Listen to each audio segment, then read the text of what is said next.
దేశంలోని రాజకీయ వ్యవస్థ ప్రక్షాళన దిశగా కేంద్ర ఎన్నికల సంఘం కీలక నిర్ణయం తీసుకుంది. గత 6 ఏళ్లుగా కనీసం ఒక్క ఎన్నికలో కూడా పోటీ చేయని క్రియారహితంగా ఉన్న 334 రాజకీయ పార్టీల రిజిస్ట్రేషన్లను రద్దు చేస్తున్నట్లు అధికారికంగా ప్రకటించింది. కేవలం కాగితాలకే పరిమితమైన ఆ పార్టీలపై వేటు పడడం ద్వారా ఎన్నికల ప్రక్రియలో పారదర్శకతను పెంచాలని ఈసీ లక్ష్యంగా పెట్టుకుంది.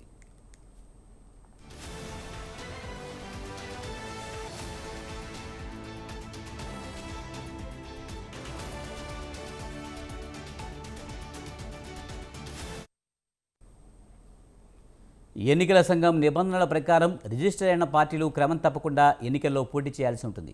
అయితే 2019 నుంచి ఇప్పటి వరకు ఈ 334 పార్టీలు ఏ ఎన్నికల్లోనూ తమ అభ్యర్థులను నిలబెట్టలేదు. అంతేకాకుండా ఈ పార్టీలు రిజిస్ట్రేషన్ సమయంలో ఇచ్చిన చిరునామాలతో వాటి కార్యాలయాలు భౌతికంగా లేవని క్షేత్రస్థాయి పరిశీలనలో తేలిందని ఈసీ స్పష్టం చేసింది. ఈ 2 కీలక నిబంధనలను పాటించడంలో విఫలమైనందుకే వాటి గుర్తింపును రద్దు చేస్తున్నట్లు వివరించింది.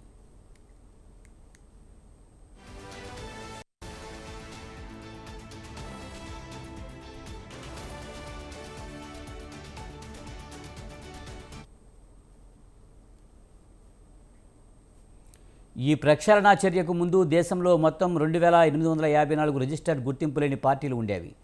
తాజా నిర్ణయంతో 334 పార్టీలను జాబితా నుంచి తొలగించగా ప్రస్తుతం వాటి సంఖ్య 2520కి తగ్గింది.